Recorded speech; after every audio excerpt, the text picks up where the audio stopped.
Das heißt, dass wir jetzt ein ganz zauberhaftes live sind. Brutal. Das ist brutal. Das ist brutal. Schauen wir, ob am Mittwoch um 6 Uhr die Leute Zeit haben, dass sie kommen. Kniedelwurzel hat schon mal Zeit, das ist schön. Aber dere. Stark, normalerweise müssen sie schon stehen, oder? Dann Eigentlich schon, ja. so bevor die Tür aufmacht. Eigentlich schon, aber ja gut, es ist, wie gesagt, Mittwoch 6 Uhr ist einmal eine ganz andere Zeit. Wissen das Leute überhaupt? Oder überraschen Also, jetzt da einfach sauber durch die Hintertür? nein. Ich bin zwar der klassische Hintertürgeher, aber ich habe das heute angekündigt. Ah, ja, Also es hat sich eigentlich jeder vorbereiten können mit Vaseline. theoretisch. Werde ich mir hoffen. Mir kommt vor, als nicht mein Video ruckeln. Und mein Laptop macht komische Geräusche. Naja, mal gucken, wie lange das der Stream halt herhält. Dann sagen wir jetzt einmal einfach mal unser Intro. Hause meine? Haben wir meine. Dann haben wir nur mal 20 Sekunden unsere Ruhe.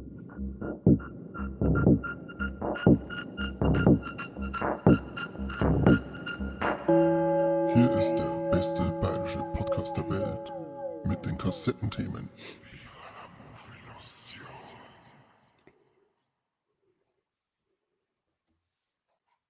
Das ist Schön. traumhaft.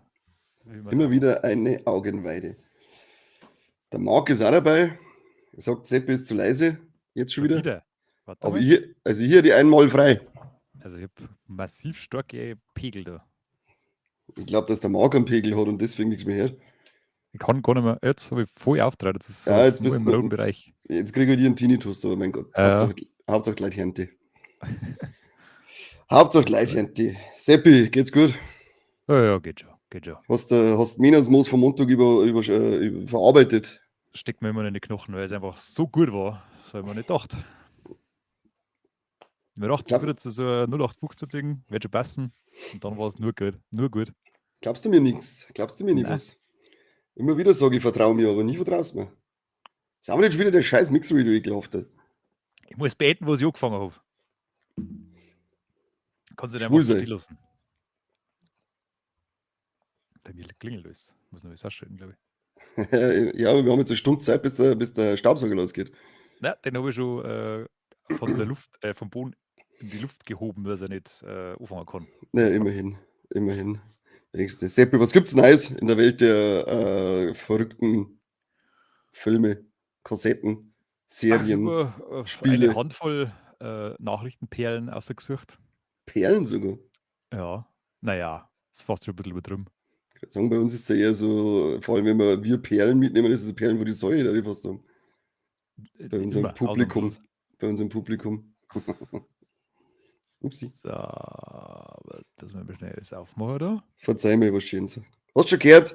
Gut, weiß nicht, ob du schon gesehen hast. Severance läuft jetzt die zweite Staffel und Mhm. der Ben Stiller hat schon bestätigt, dass der Writers Room an Staffel 3 arbeitet. Das Krass. macht guten Gefühl in mein Hose. Ich bin Das gespannt, macht wie lange guten das Gefühl. dann wird. Also ich habe jetzt die zweite Staffel noch nicht gesehen, aber die erste war grandios. Aber Bombengeil, ich ja. habe mir gedacht, das ist gar nicht so die Geschichte, die man da jetzt über viele Staffeln stecken kann, aber scheinbar geht das doch. Ja, bin gespannt, was sie machen. Jetzt in der zweiten ist noch nicht, ich habe jetzt die ersten 3 Folgen, glaube ich, gesehen. So richtig klar ist es noch nicht, wo die ganze Sache hinführen soll. Aber ob es eine Liebesgeschichte wird, vielleicht. Es Hm? kann alles werden. A Bromance? Wer weiß? Alles. Never Raven ist auch da. Never am Raven. Das ist traurig für die. Grüß dich. Aber schön, dass er da ist. Schreibt der So. Habitäre schön zusammen. Es gibt einen Ruf aus den Dreharbeiten von der Fallout Staffel 2.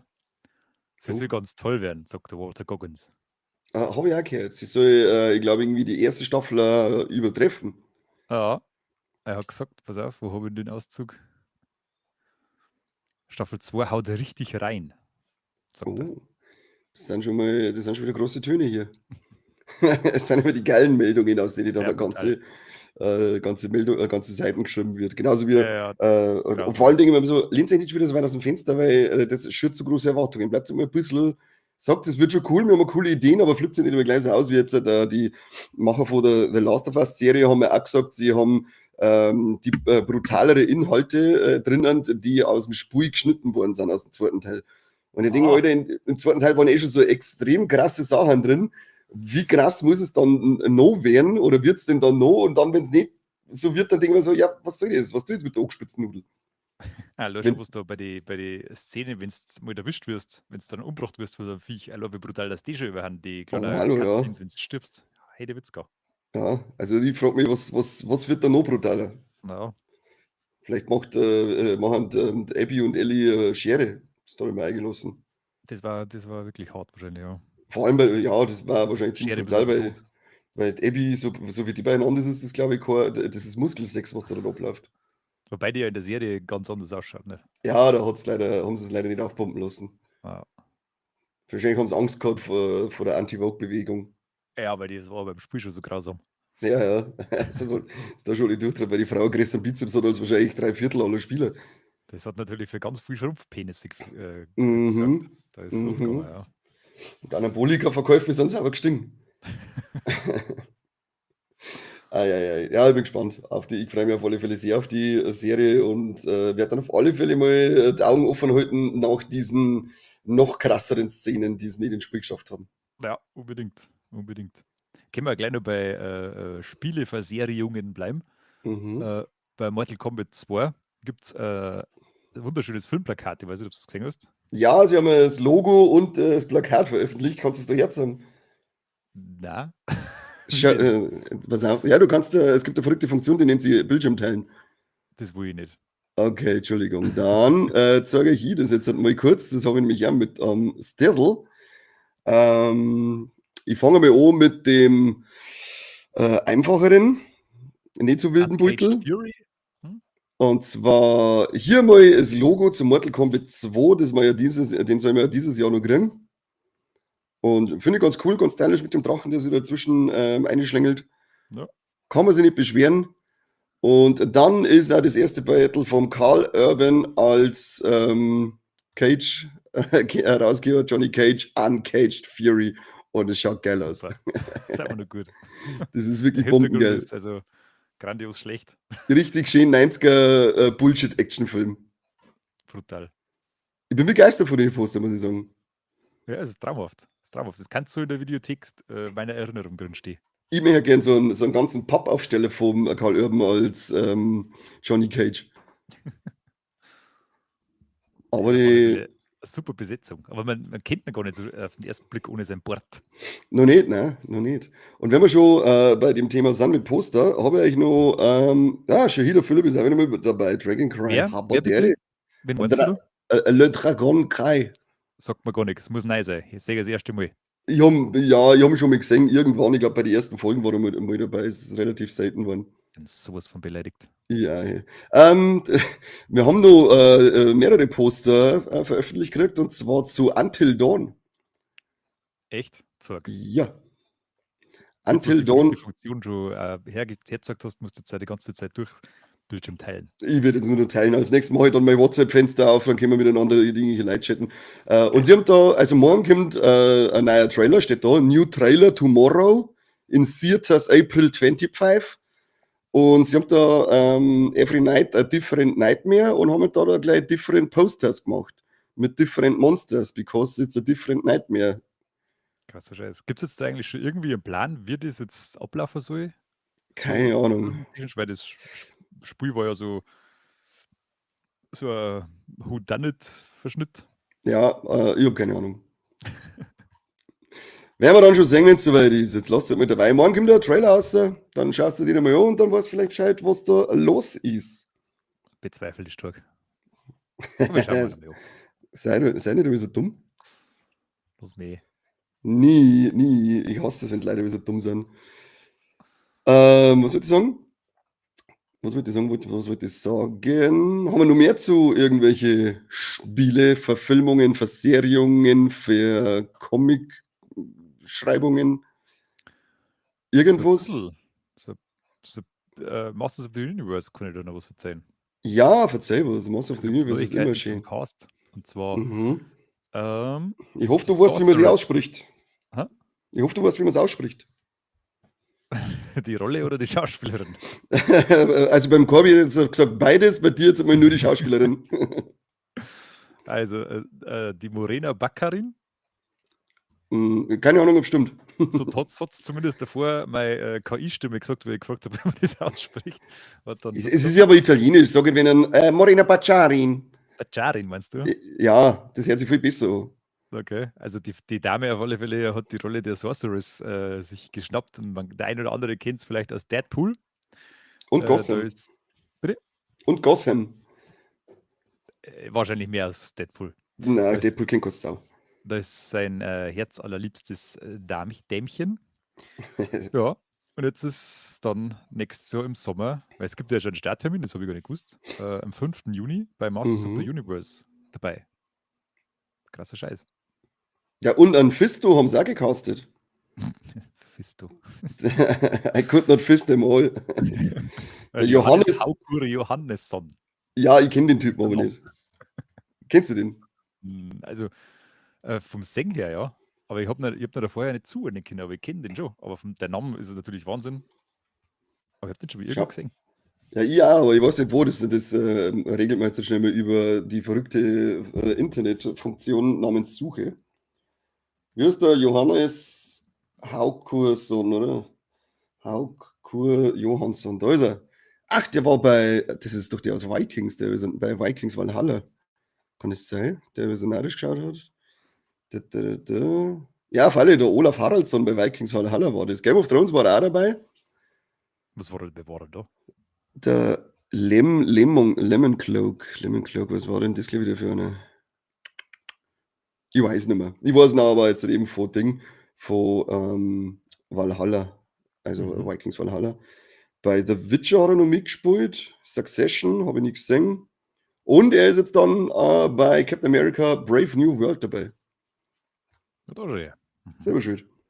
Selber schuld. Das pass auf, das sagt der Gnädelwurzel, das stimmt, Devil May Cry noch, aber da haben wir nicht wirklich irgendwas Nice, weil der Trailer, glaube ich, ist schon ein bisschen länger heraus. Und wir sind hier immer top aktuell mit so irgendeinem Scheiß, brauchst du nicht kommen. Massiv. Oida Morena Bacciarino, da die auch mal fisten, wenn sie ist. Ziemlich frauenverachtend, was du da schreibst. Wo sind unsere Mods? Bitte mal in Everraven kicken. Ist er nicht der Mod. Letzte Woche habe ich euch erzählt, dass Uma Thurman bei Dexter Resurrection mitspielt. Jetzt haben wir den nächsten großen Namen eines kleinen Mannes, nämlich Peter Dinklage. Aber wo so spielt, keine Ahnung. Das kann ich sagen, das weiß ich zufällig. Was? Pass auf, er spielt einen großzügigen Philanthropen, hinter dessen Fassade ein dunkles Geheimnis liegt. Möchtest du jetzt sagen, dass er der Serienkiller ist aus der Staffel? Keine Ahnung. Bin gespannt, wie das dann wird. Was du denn dann? Sticht dir die Leute Betäubung spritzen in Fersen? Hey, sei nicht so bes. Ja, das bin ich nicht, aber wie soll mich so einer umbringen? Wie soll mich so einer Bei betäuben? Game of Thrones hat er es auch geschafft, dass er ein paar weggenetzt hat. Ja, da hat er so ein Vergift oder hat gewollt bis beim Kacken hocken und einer da einen Bolzen in den Bauch eingeschossen. Das sind ganz andere Optimal. Sachen. Kannst bei Dexter auch mal, stark. Naja, ich lasse mich überraschen. Da, außerdem, ich bin nicht der Einzige. Der Ding hat auch gestimmt, der Gnädelwurzel, einen kleinen großzügigen What the Philanthropen. Hä? Der Philipp ist heute wieder mal nett für die Fehltage. Ich habe einen Haufen Zocken Schon? und Serien geschaut. Schon ist meine Beleidigtheit wie weggeblasen. Bester Ja, Mann. Jetzt erinnere ich mich auch wieder, wer er ist. Vielen Dank, Philipp. Da gibt es 1000 Küsschen aufs Nüsschen. Dafür darfst du demnächst wieder mal aussetzen und zocken. Und außerdem am Freitag, da mal an die Leute hier, das muss man auch noch dazu sagen, diesen Freitag Sneak des guten Geschmackes. Gibt's Cineplex, wir sind im Vilsbiburg vertreten und wir sind alle 4 vertreten diesmal. Aha, brutal. Also, wenn es romantisch wird, Valentinstag, dann gibt es hier Kartoffel für uns wieder.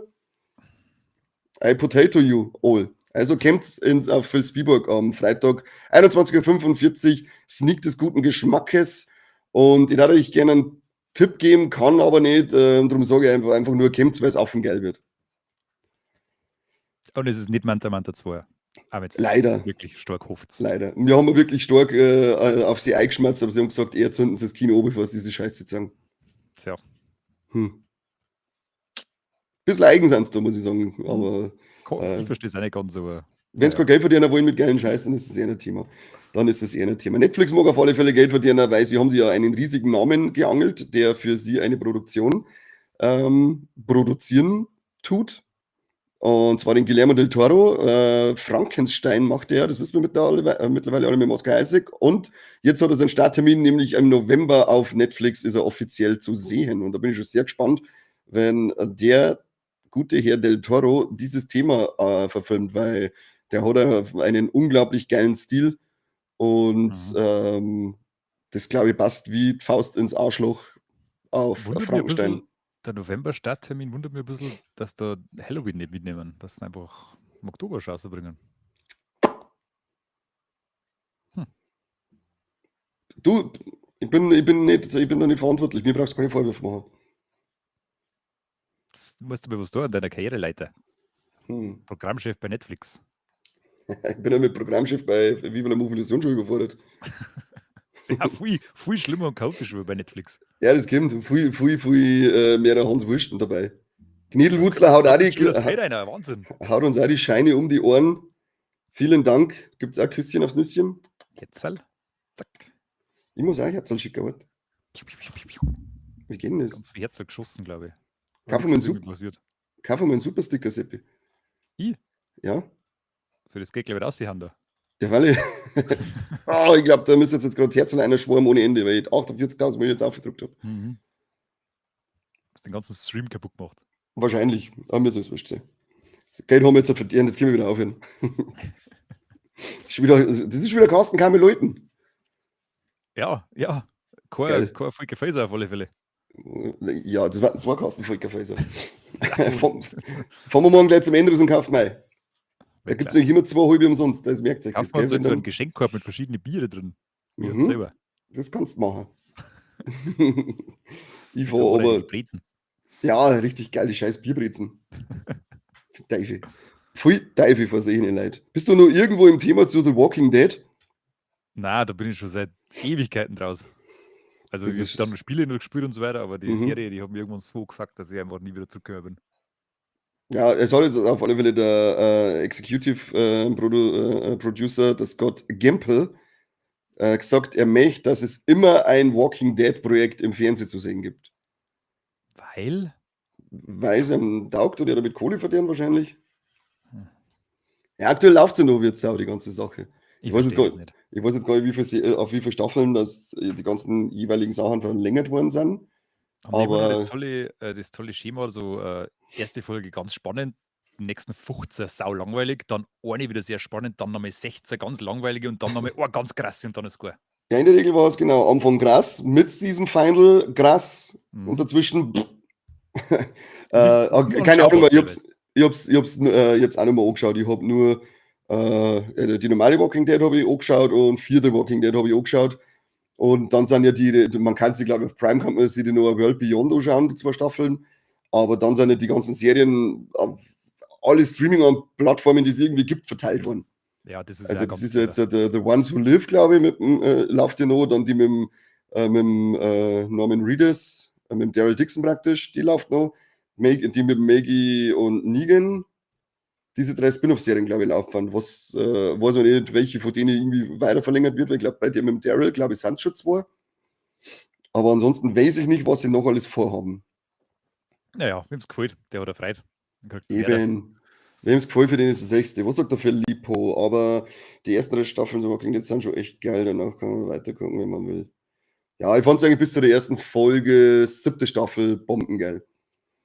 Bis der Negan dann einmal das erste Mal so richtig zum Einsatz kommt. Aber dann war es so. Warte schon, ich schau mal gerade, What We Do in the Shadows an. Ja, die ist auch stark. Da ist jetzt die letzte Staffel drinnen, glaube ich, auf Disney Plus, die 6., wenn mich nicht alles täuscht. What We Do in the Shadows kann ich auch nur empfehlen. Das ist echt sehr witzig. Was ist jetzt das nochmal? Das ist die Serienform von dem Film 5-Zimmer-Küche Sarg, der nur bei uns so geheißen hat. Der hieß ja, glaube ich, auch im Originalton auch What We Do in the Shadows. Und ja, da haben sie dann eine Serie draus gemacht. Gut, jetzt hast du mich voll abgeholt. Du hast gefragt, was es ist, ich hab's dir gesagt. Ja, du hast was mit dem beantwortet, was der Name früher war. Toll. Vor dem Film. Ja, um was geht's denn? Ja, um 5 Zimmer, Küche und einen Sarg. Alles klar. Ich mag dir das jetzt nicht erzählen. Schreibt es in den Chat, ey. Okay, dann lies es noch. Es geht um eine WG aus Vampiren. Schon her, jetzt Und, weiß ich's. Jetzt weiß ich's. Mehr kennst brauchst du du es nicht jetzt sagen, halt? jetzt weiß Ja, ich's schau, jetzt halt. wieder. So, Freut mich, dass du jetzt die dabei freudige bist. Nachrichten. Dein Abo hat sich verlängert. Mein Abo, was habe ich nicht schon wieder abonniert? Deine PlayStation Plus Mitgliedschaft hat sich verlängert.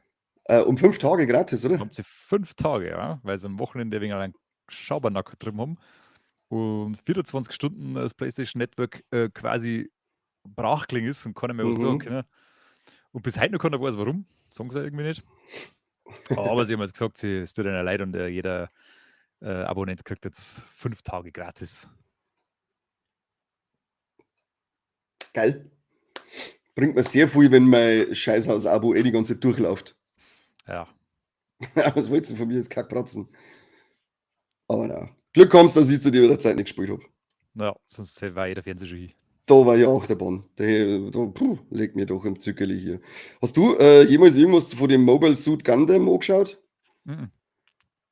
Ich glaube, ich schaue mal jetzt Nö, gerade. Ich habe immer wieder mal ein paar Animes oder so nebenbei laufen lassen auf Netflix, war nie so mein Thema. Aber für die Fans, der angekündigte, oder ich glaube seit 2018 schon angekündigte Realfilm ist jetzt ganz, ganz offiziell, ganz, ganz tief komplett in der Produktion. Also ihr werdet es kriegen, außer sie ziehen einen Warner Brothers Batgirl Move durch und sagen einfach, okay, der Film ist fertig, aber das sagen wir eigentlich nicht. Das weiß ich nicht. Aber bis jetzt heißt es, dass er ganz offiziell, ganz komplett in der Vorproduktion, in der Produktion steckt.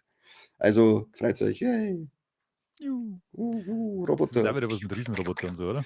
Ja, kämpfen. Bin Da ich ist jetzt, raus. glaube ich, gerade ein sechsteiliger Anime drinnen auf Netflix. Der war gar nicht mal so schlecht. Mir gefällt zwar der Stil nicht, weil der war so CGI-Anime. Die mag ich nicht so gern, aber haben wir dann gedacht, ja, es sind 6 Folgen, 20 Minuten, scheiß drauf, den lass jetzt mal laufen. Der war sogar ziemlich cool. Den hat man sich rein tun können. Aber ich glaube, es gibt da mittlerweile 38 Animes und 25 Filme. Und das ist nicht mehr übertrieben. Ich glaube, es gibt tatsächlich da so endlos viel. Jetzt muss ich schauen, ob ich die Info da noch, nein, habe ich nicht. Kann ich es eigentlich nicht genau vorlesen, aber es sind irgendwas mit über 30 Animes und über 20 Filme, glaube ich, die es mittlerweile gibt, aber noch keinen Realfilm. Das wird jetzt eine Realentjungferung. Da bin ich gespannt, was der wird. Weil da muss ja ganz schön viel CGI rein. Ja, in Japan haben sie, glaube ich, so einen Gundam-Anzug in 1:1 baut, der sogar ein bisschen gehen kann. Ah, stark. Ste Das steht beruhigt da mich jetzt ungemein. irgendwo in Japan steht da so ein Ding umeinander und ich glaube, also bewegen kann er sich auf alle Fälle. Ob er geht, bin ich mir jetzt nicht ganz sicher. Aber vielleicht sagen sie, hey, das schaffen wir ohne CGI. Wait. Das ist richtig wild. Die kennen sie wieder gar nicht, die Japaner. Pearl Harbor zittert schon voll. Alec. Deswegen kommt der Angriff mit Roboter. Das war super, ja. Ich hoffe, sie zahlen auch die Strafzölle, die der Trump vorab auf Roboter verhängt, bevor es einrumpeln. Seppi, hast du was dabei für die Kassetten? Ich hab nein, nicht für die Kassetten.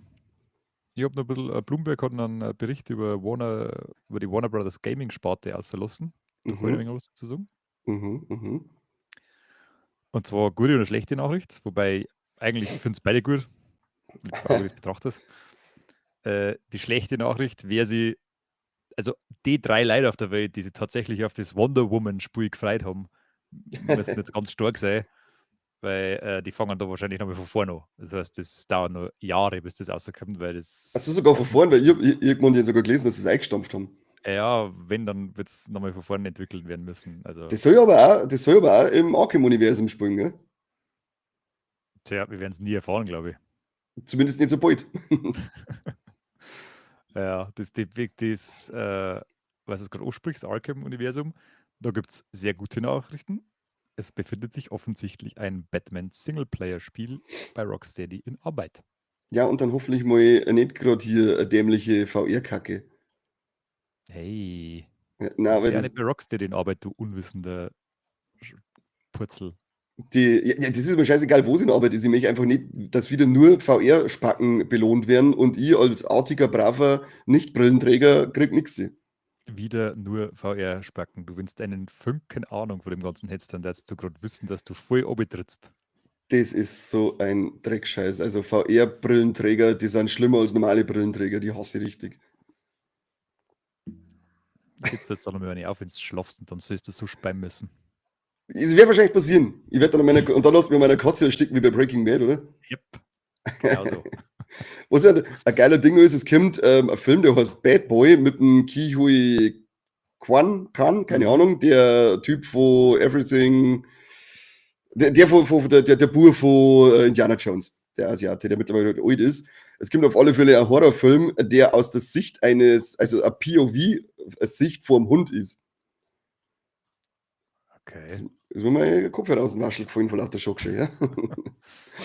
Also das kann entweder voll geil werden oder ein riesiger Scheißträger, aber ich bin zumindest schon mal angefixt, wenn es heißt, es ist ein Horrorfilm namens Bad Boy, der aus der Ego-Sicht vom Hund spielt.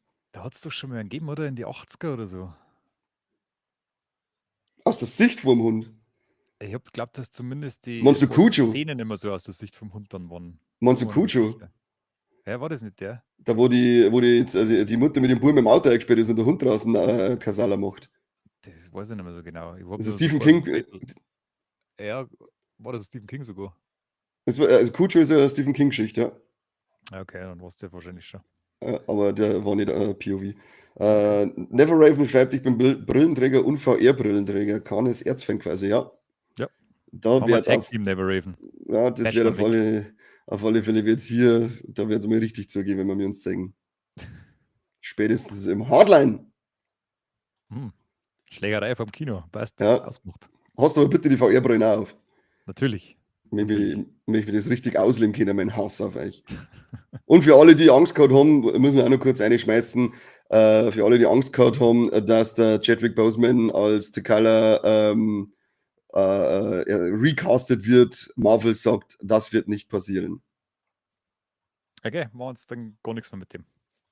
Na, also wahrscheinlich wird es wie bei Black Panther 2, wird es halt jetzt seine Schwester, glaube ich, war das, oder? Bleiben, die das übernimmt. Mhm. Da schon her. Der habe ich tatsächlich nie gesehen. Am zweiten? Beide. Beide irgendwie mir vorbeigelaufen. Den ersten fand ich ganz cool, vor allem den Bösewicht fand ich ziemlich gut. Ziemlich gute Figur. Der zweite war so meh. Da war auch der Bösewicht wieder der mit dem größten Potenzial gewesen. Aber der ist da leider nur ein wenig verhorzt, aber nicht komplett verhorzt. Also den werden wir wiedersehen. Das hoffe ich zumindest. Ansonsten haben sie ziemlich stark versucht, irgendwie auf die Tränendrüse zu drücken, wo es für mich nur, ich glaube, in der Post-Credit-Scene funktioniert hat. Das fand ich recht Pippi in die Augen drückend. Aber ansonsten war jetzt vom zweiten Teil kein sonderlich großer Fan. Naja. Das war der rote Faden aus dem MCU nach Endgame. Ja, wenn man das auf Faden nennen kann. Alles ganz so, ja, stimmt, einen roten Faden hat es nicht wirklich gegeben, aber meistens war es so 75%, dass ich sage, ja, da war ich leider kein Fan. Na, das ist ja irgendwie ein andauernder Griff ins Klo. Ja, aber jetzt schauen wir mal, wie es weitergeht mit Fantastic Four und so weiter. Das sind jetzt, die Zeichen sind erstmal positiv, werde ich jetzt behaupten. Ich weiß ja nicht, wo du da so das Positive rausziehst. Ja, hallo, Fantastic Four, Pedro Pascal, hallo. Ja, aber naja. Hallo! Okay. Hallo! Jetzt hat es mir Katz gerissen, Entschuldigung, Oskar. Hund hört auch schon. Captain America 4 wird im Radio als, was steht, ich kann es nicht genau lesen, das ist wieder so scheiß Ding nur, oder? Im Radio als Politthriller angekündigt. Was sagt ihr dazu? Das sage ich ziemlich geil. Das ist nämlich, was ich schon mal gesagt habe, das geht in die Richtung Captain America 2. Da war es eher so ein bisschen ein Spionage-Thriller und ernster die ganze Sache und die Herangehensweise finde ich ziemlich cool. Deswegen bin ich schon sehr gespannt auf das Ding. Und eben halt dann auf den Red Hulk. Geil. Hallo. Hundi! Also ich bin guter Dinge bei Captain America. Das Einzige, was dieses Jahr, was mich skeptisch macht, ist Thunderbolts. Ich habe mir zwar jetzt den neuen Trailer nicht angeschaut.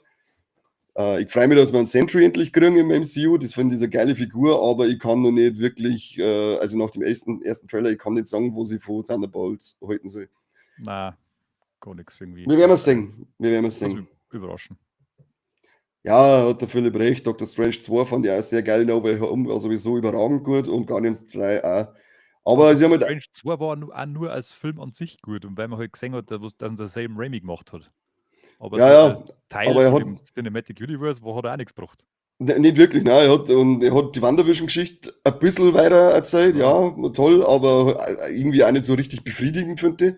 Nein, Und auch nicht einer WandaVision oder einer Maximoff-Wanda dann würdig. Das das war Ende, schon was er da. seltsam, was da ist. Ich verstehe überhaupt nicht, weil die ja gerade über so, die waren Jetzt die kennt so man langfristig mit, ja. geplant haben, was. Ui, Nazi. Ja, da schau auf, da ist Kamera, schau. Sie ist not amused, dass es gerade heute nicht. Jetzt toucht es gleich sauber auf den Laptop drauf und weg ist. Wahrscheinlich. Und dann werden wir noch einen herkaufen. Gell? Ja, MCU. Ich lasse mich jetzt. Was tust du denn? Du hängst in meine Kabel drin. Verrücktes Huhn. MCU, ich lasse mich einfach jetzt überraschen. Ich habe leider nicht mehr den Hype, den ich früher gehabt habe. Ich bin natürlich, sitze überall drinnen und schaue es mir an, aber ungehypt. Mir hat mein letztes Fünkchen Hype hat der Tor 4 damals im Kino aus meinen Wascheln ausgedroschen. Eieiei, das war ja. Beidelt mich direkt ab, wenn ich an den Ding. Das war grausam, ja. Das ist eine. Boah, der hat uns einfach verhöhnt, dieser Film. Brutal, ja. Der hat uns Der ist. richtig ausgelacht. Und ich möchte jeden ins Sack einhauen, der sagt, dass diese scheiß Ziegen lustig sind. Ich möchte jeden sofort ins Sack einhauen. Naja. Magic the Gathering, Hasbro und Legendary haben jetzt auch offiziell, ist auch schon länger im Gespräch gewesen, aber jetzt hat offiziell angekündigt, dass sie ein Cinematic Universe starten wollen, bestehend aus Filmen und Serien. Oh mein Gott. Da kann ich wirklich gar nichts mit anfangen. Ich kann gar nichts dazu sagen, ich finde Ja. nur die Artworks geil. Ja, Von den Karten. schöne Die finde ich, Pixelmans. das ist immer super schön, aber ansonsten bin ich da jetzt ein so tief bewandert. Was passiert denn bei der Zockerei noch? Sauf nicht schon wieder der ekelhaftes Bier? Habe ich doch gerade gesagt. Was? So ist, was ich weiß. Sonst weiß ich nichts. Sonst weißt du nichts. Du kannst uns dann Das zumindest schon verzeihen, was das im ist Kino wirklich läuft die viel Woche. ausgeholt. Ha? Du kannst uns verzeihen, was im Kino läuft die Woche. Warte mal. Das kannst du uns verzeihen. Übrigens, angeblich ist der Kit Harington im Gespräch, also der Jon Snow gespielt hat in Game of Thrones, dass er im zweiten The Batman einen Hush spielen wird, an Thomas Elliott. Der Typ, der mit, Ja. mit dem einbundenen Gesicht. Ja, du kannst. Ja, kann man morgen, glaube ich. Eine coole Figur, der gefällt mir. Da gibt's einen Comic dazu, den fand ich ziemlich geil. Und dann war es war halt endlich mal wieder ein Gegner, den wir nicht schon gehabt haben. Das ist wo. Auf das Das ist spekuliere am allermeisten, dass wir endlich mal Gegner haben, auf die wir noch nicht gehabt haben. Oder zumindest zusätzlich. Ich lasse mir eingeben den Joker oder sonst irgendjemand drin umeinander laufen los, aber ich möchte auch irgendwas Neues mal singen. Ich bin so ein Vollidiot. Warum? Ich habe eine Einladung gehabt, dass ich das neue Elden Ring Night Rain quasi in der also in der geschlossenen Beta spielen darf. Ja. Das war vorgestern. Ich hab's vergessen. Was der bei Minusmos? Der hätte es ja nicht kennen. Kruzifix. Ah! Ich denke mir schon die ganze Zeit, das wäre lauter Artikel über das Spiel aufploppen. Was war denn da noch gerade? Naja, Ja, mein Beileid. ja, danke. Gibt's mir alle in den Seppi ein bisschen ein Beileid, weil tut mir echt richtig leid jetzt. Aber es gibt einen Termin scheinbar jetzt. Nicht? Wann es rauskommt. Ist das, wo man dann im Coop spielen kann? Oder, Ja, oder? genau. Schon, gell? Genau. Das Release-Datum steht da im Artikel in der Überschrift. Und dann steht aber nirgends das Release-Datum. Da, 30. Mai 2025. Ah. Müssen wir das auch. So, Kinostarts, gell? Kinostarts wollte man wissen. So, ab dem 13. Februar. Der neue Caroline Herfurth. Wunderschöner. Dann Super Charlie. Der glaube ich war beim Corby in die Nippelverhärter dabei, der Wunderschöne. Das heißt, der gefreut sich ganz fest drauf. Mhm. Was? Okay. Naja, egal. Ich glaube, es nur ich gesagt, dass er sich auf den gefreut, ich weiß nicht. Hat aber wie ich gerade sehe, Wahnsinnswertung von 4,5 von 5. Userwertung oder Filmstartswertung? Filmstartswertung. Ja gut, Filmstarts mag ich Kackfilme. Naja, aber trotzdem. Die das ist ganzen schon guten Filme, wie zum Beispiel die ganzen Saw-Fortsetzungen, haben sie mir gerade 1 von 5 gegeben. Ein. Ja, die haben's teilweise richtig abgesagelt. Das ist eine Ansage. Ja, also es kommt dann noch Super Charlie, das ist ein Animationsfilm, so ein Baby-Kind-Dings. Dann haben wir Hund schuldig, Komödie mit Hund. Super. Okay. Dann natürlich der Captain America Brave New World, Äh, Hundreds of Beavers, Da bin ich auch gespannt. Hoffentlich läuft der irgendwo bei uns. keine Ahnung. Da bin ich auch Ähm, gespannt. Boah, jetzt verschiebt es wieder alles, weil Werbung abgelehnt werden muss. Wie die Liebe geht, Sudoku, keine Ahnung, kenne ich nicht. Willkommen in den Bergen, Versetzung mit Aussicht, Java, und dann December the 31st Express. Schaut aus wie der Polar Express, nur auf Russisch. Keine Ahnung. Ich frage nicht nach. Der Pobliert Express. Dann haben wir noch Bromance und David, keine Ahnung, Latte Scheiß. Also die besten Filme habe ich schon gehört. Haben wir Fünf schon haben wir gehört. sogar Haben wir noch gehört. Im Sommer kommt noch ein guter Film. Fällt mir gerade ein, den habe ich jetzt gerade nochmal hergesucht, weil der Ari Aster seinen Film für einen Sommer-Release geplant hat, Eddington. Und es ist diesmal ist es in einem Western. Und es ist mit dabei der Joaquin Phoenix, Pedro Pascal, Emma Stone und Austin Butler. Also er ist unglaublich krass hoch besetzt. Okay. Da bin ich ja schon wieder richtig, Den wenn merken der wir uns Fall dann so. bringt. Aber schreib's dann du auf, bitte. Alle.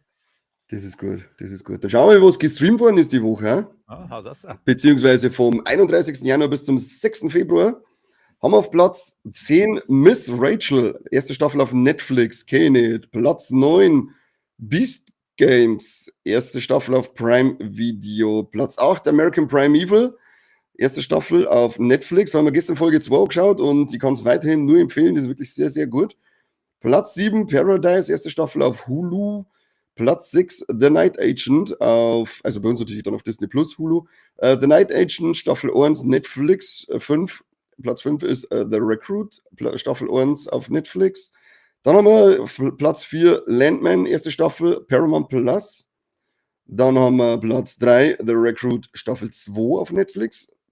Platz 2 American Manhunt, O.J. Simpson. Das hat mich auch noch interessieren. Die Doku über O.J. Simpson auf Netflix. Und dann Platz 1 ist The Night Agent, Staffel 2 auf Netflix. Ich habe zumindest American Prime Evil was gesehen. Ich habe Aber- alles in meiner Listen gesehen, aber noch nicht eins angeschaut. Jo, ich werde heute werden wir noch die dritte Folge von Prime Evil reinhauen. Das sind gerade 6 Folgen und das ist wirklich ein schön räudiger Western. Das gefällt mir. Schön Probier Bass. den einmal aus. Da werden Hacke ins Gesicht eingehauen. Also so Ach, nicht so. einer. Nicht so, ja, aber jetzt nicht so Splatter-Ding, sondern das ist halt wieder so die Gewalt, die dann so real ausschaut. So nebenbei, da wird halt hingeworfen, haut ihm das Hack ins Gesicht und du denkst so, wow, krass, aber es ist so schnell wieder vorbei, weißt du, das ist überhaupt nicht so, da Ja. halt man jetzt drauf, damit es voll rumsplattert, sondern es ist einfach wieder so eine rohe, echt wirkende Gewalt, die voll eklig ist. Boah, die ist unangenehm. Die ist richtig unangenehm. Und ich hab wieder was gekriegt, das mal unboxen. Gewalten der Zeit. Krasser Scheiß. Ui. Können wir wieder unboxen hier. Können wir wieder unboxen. Danach, ja, Was tust du denn eigentlich mit den Karten? immer auf Zeiten legen und sagen, jetzt muss ich mir dann einmal irgendwo eine Liste aussuchen, ob irgendwas was wert ist und dann links auf der Seite.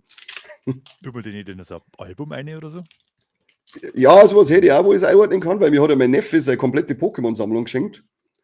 Er mag das jetzt Der nicht wusste mehr. nicht, was der tat. Ja, genau. Gott vergib ihm, habe ich mir gedacht. Aber gut. Sei Scheiß-Problem. Und da habe ich auch Mappen dazu geschenkt gekriegt. Also ich kann es dann auch mal einordnen, aber dafür müsste ich mich mal auseinandersetzen damit. Und das möchte ich nicht. Noch nicht. So, jetzt pass auf. Wir haben hier ein Noctu mit Clownjagd. Dreh nicht an deinem scheiß Mikro. Dass ich es nicht lesen kann. Mann. Warum macht eigentlich die Kamera keinen Fokus? Ich schmeiß die Kamera dann weg und kaufe mir nein. Ja, ich bin ja auch Ich schon wieder schmeiß kurz deine auch gleich davor. mit, weil du hast die gleiche.